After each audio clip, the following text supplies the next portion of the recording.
ਅਕਾਲੀ ਦਲ ਨਾਲ ਗੱਠਜੋੜ ਟੁੱਟਣ ਤੋਂ ਬਾਅਦ ਭਾਰਤੀ ਜਨਤਾ ਪਾਰਟੀ ਇਸ ਵਾਰ ਅਮਰਿੰਦਰ ਸਿੰਘ ਦੀ ਪਾਰਟੀ, ਪੰਜਾਬ ਲੋਕ ਕਾਂਗਰਸ ਤੇ ਸੁਖਦੇਵ ਸਿੰਘ ਢੀਂਡਸਾ ਦੀ ਪਾਰਟੀ ਸ਼੍ਰੋਮਣੀ ਅਕਾਲੀ ਦਲ ਨਾਲ ਮਿਲ ਕੇ ਚੋਣ ਲੜ ਰਹੀ ਹੈ। ਇਸ ਵਾਰ ਚੋਣਾਂ ਵਿੱਚ 84 ਦੇ ਦੰਗਿਆਂ ਦਾ ਸ਼ੋਰ ਫਿਰ ਤੋਂ ਸ਼ੁਰੂ ਹੋ ਗਿਆ ਹੈ। ਕੇਂਦਰੀ ਮੰਤਰੀ ਸਮ੍ਰਿਤੀ ਇਰਾਨੀ ਨੇ 1984 ਦੇ ਦੰਗਿਆਂ ਤੇ ਕਿਹਾ ਹੈ ਕਿ ਸਿੱਖ ਪਰਿਵਾਰਾਂ ਨੂੰ ਇਨਸਾਫ ਦੇਣ ਵਿੱਚ ਕਾਂਗਰਸ ਨੇ 30 ਸਾਲ ਲਗਾ ਦਿੱਤੇ, ਪਰ ਇਸ ਦੇ ਬਾਵਜੂਦ ਇਨਸਾफ नहीं मिला। संकेत नजर आता है और इसके लिए आज सर्वप्रथम मैं आप सभी को, विशेष रूप से जो महिलाएं उपस्थित हैं, उनको अपनी ओर से आभार व्यक्त करती हूं, आपका वंदन एवं अभिनंदन करती हूं।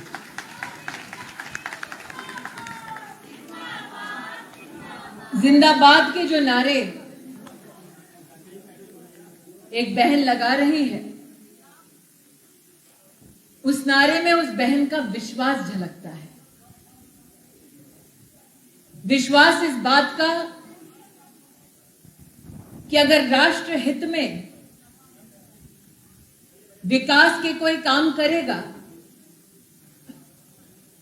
अगर समाज हित में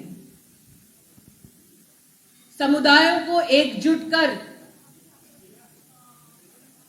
विकास के नए इतिहास को ये रचेगा, तो उस पार्टी का नाम है भारतीय जनता पार्टी। और आज आपने इस कार्यक्रम में अपनी उपस्थिति दर्ज कराकर हमें इस बात का संदेश दिया है कि आप उस राजनीति का समर्थन करते हैं जो राष्ट्र नीति में विश्वास रखती है, जो नव भारत के निर्माण के लिए पूर्ण विश्वास के साथ पंजाब का विकास चाहती है। और यही समर्थन 20 तारीख को पोलिंग बूथ पर जाएगा और बहनों के हस्तों से कमल का बटन दबाएगा। भाइयों का आशीर्वाद कमल का हमारा प्रत्याशी पाएगा। अभी अभी भारत मां की जयकारा को यहां लगाने वाले भाई से कहना चाहती हूं कि जिस कांग्रेस पार्टी के सरगना ने हाल ही में अपनी पार्टी की लॉटरी सिस्टम के आधार पर यह कहा कि प्रदेश का नेता कौन होगा, कांग्रेस का वही नेता देश की राजधानी में उन लोगों का समर्थन करता है जो भारत के टुकड़े होने का नारा देते हैं।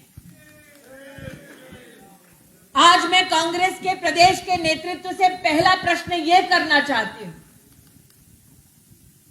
अगर वाकई में हिंदुस्तान पर आपकी आस्था है, वाकई में राष्ट्र से आपको प्रेम है, तो अपने उस नेता का आप खंडन क्यों नहीं करते जो देश के टुकड़े करने की बातें कहता है। देश के राजनीतिक विशेषज्ञों को यह लगता था कि राहुल गांधी जी मात्र नारों का समर्थन देते हैं, लेकिन उन लोगों को कांग्रेस पार्टी में सम्मिलित करके राहुल गांधी कांग्रेस पार्टी ने देश को यह संदेश दिया कि जो लोग देश के टुकड़े करने की बात कहेंगे, उनको गांधी खानदान विशेष सम्मान देकर अपनी पार्टी में शामिल करेंगे। इसलिए देश के यशस्वी प्रधानमंत्री जी ने संसद में कहा कि कांग्रेस की आज यह हालत है कि उनका नेता टुकड़े टुकड़े गैंग का नेता हो गया है। इसलिए आज जो सम्मानित नागरिक यहां पधारे हैं, उनसे करबद्ध निवेदन करने आए हैं कि कांग्रेस पार्टी को वोट उन लोगों को वोट है जो लोग मात्र देश के टुकड़े करने की कामना नहीं करते, बल्कि ऐसे कारनामे भी करते हैं ताकि राष्ट्रीय एकता और कानून ये सब संकट में आए। पंजाब शूरवीरों की धरती है। यहां कई परिवार ऐसे जिन्होंने सरहद पर अपने बेटों को खोया।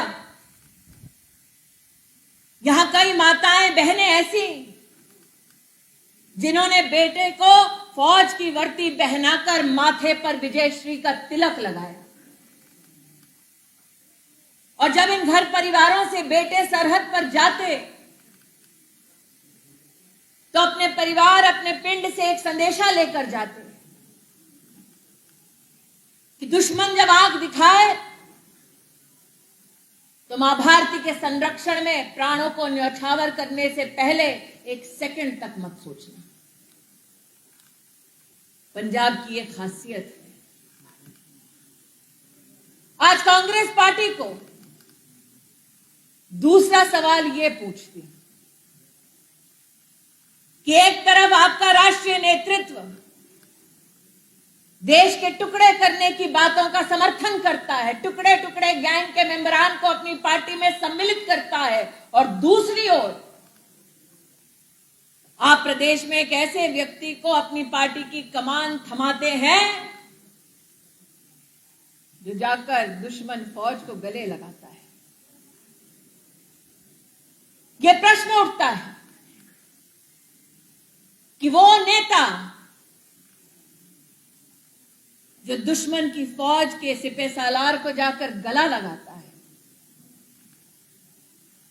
पंजाब में कांग्रेस पार्टी को मात्र वही मिला था अध्यक्ष बनाने के लिए। लेकिन प्रभु की लीला देखिए, जिसने अपनी राजनीति के लिए दुश्मन फौज के सरगना को गले लगा लिया।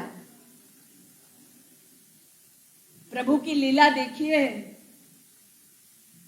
उनके नेता बनने के सपने को उन्हीं के नेताओं ने चकनाचूर कर दिया।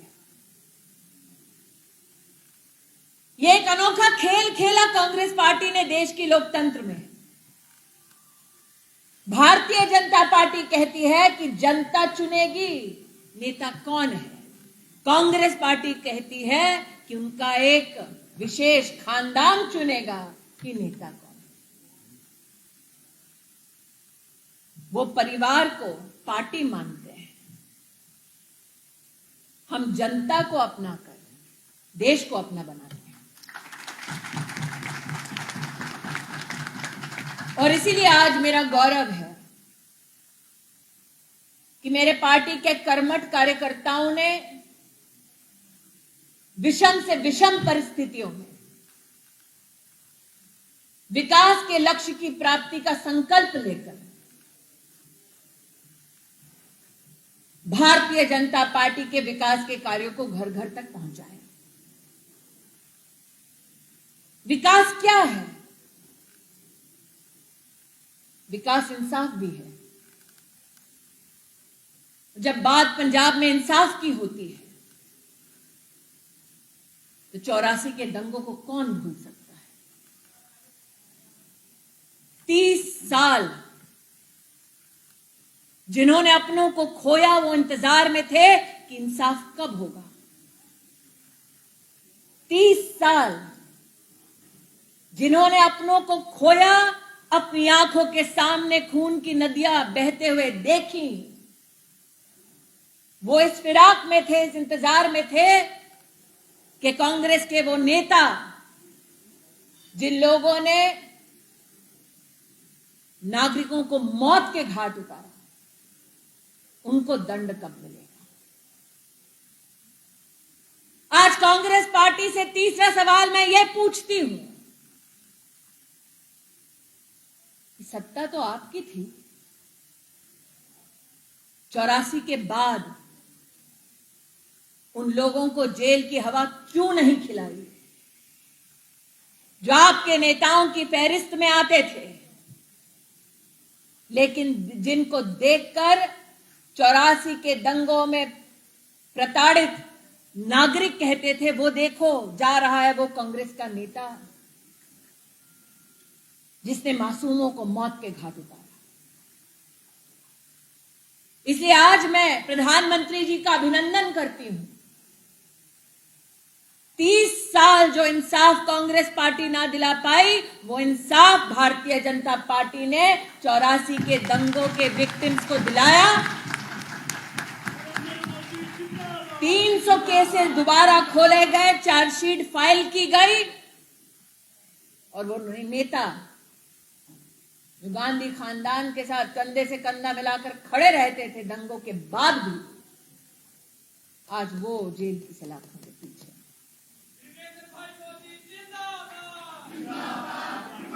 विकास क्या है? विकास न्याय है। एक तरफ जितने परिवार, उन परिवारों ने अपनों को खोया दंगों में, उस एक एक परिवार को 5 लाख रुपए का कॉम्पनसेशन देने का काम कांग्रेस ने नहीं किया, भारतीय जनता पार्टी। भारतीय जनता पार्टी। और जिन्होंने इस प्रदेश को छोड़ा दंगों के बाद, जो भय के माहौल में नहीं रह पाए, ऐसे 1000 से ज्यादा परिवार जो पंजाब छोड़कर दूसरे राज्यों में चले गए, उनको भी तलाश कर उनका हक, उनका कॉम्पनसेशन दिया गया। देश की सरकार ने उनसे कहा, कांग्रेस भूल गई होगी तुम्हारे ऊपर किए गए अत्याचारों को, हम नहीं भूले और हम तुमको इंसाफ दिलाएंगे। जब बात इंसाफ की होती है तो कांग्रेस का अद्भुत चरित्र देखिए। नरेंद्र मोदी जी की सरकार ने संसद में एक बिल पेश किया और कहा कि अगर सिख समुदाय के लोग अफगानिस्तान, पाकिस्तान में फंसे हों, उनको हिंदुस्तान लौटना हो,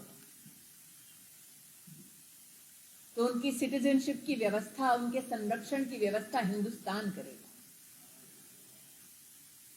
कांग्रेस पार्टी ने उसका भी विरोध किया। आज मैं आपसे कहना चाहती हूं कि भारतीय जनता पार्टी के कर्मठ कार्यकर्ताओं का यह गौरव है कि प्रधानमंत्री जी की सरकार ने देवी शक्ति नामक एक प्रोजेक्ट को लॉन्च किया और अफगानिस्तान से 155 सिखों को हिंदुस्तान संरक्षित करके अगर किसी ने लौटाया तो भारतीय जनता पार्टी की सरकार ने लौटाया। इसीलिए आज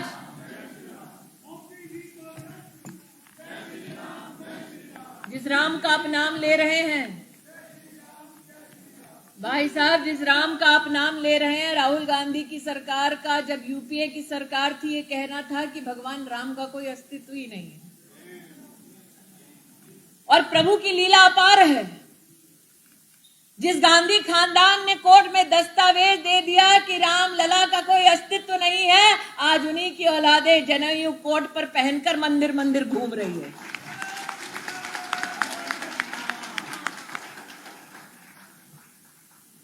इसलिए आज जब प्रश्नों की एक झड़ी लेकर आई हूं, तो कांग्रेस पार्टी से एक सवाल और करती हूं।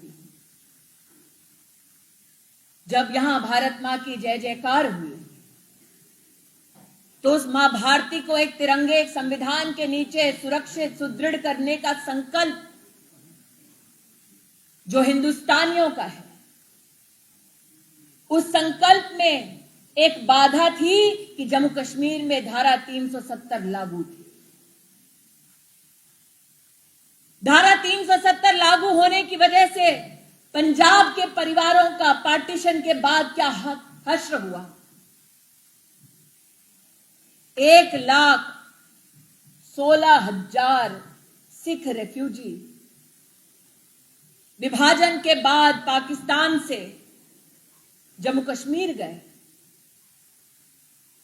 70 साल की आजादी के बाद भी उनको उनका अधिकार नहीं मिला। जिनका सब कुछ लुट गया था पार्टीशन में,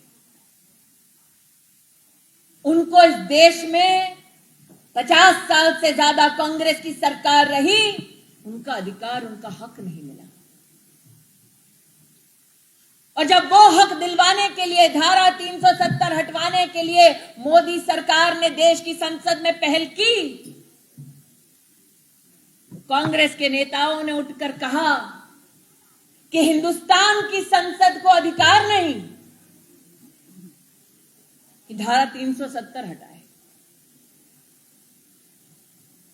आप सोचिए इस हद तक राजनीति उनकी नीची हुई कि उन्होंने देश की वो संसद जो आप अपने परिश्रम से सींचते हैं, जो आपका हमारा अभिमान है, उस संसद की अहमियत पर कांग्रेस पार्टी ने ही प्रश्न चिन्ह लगा दिया।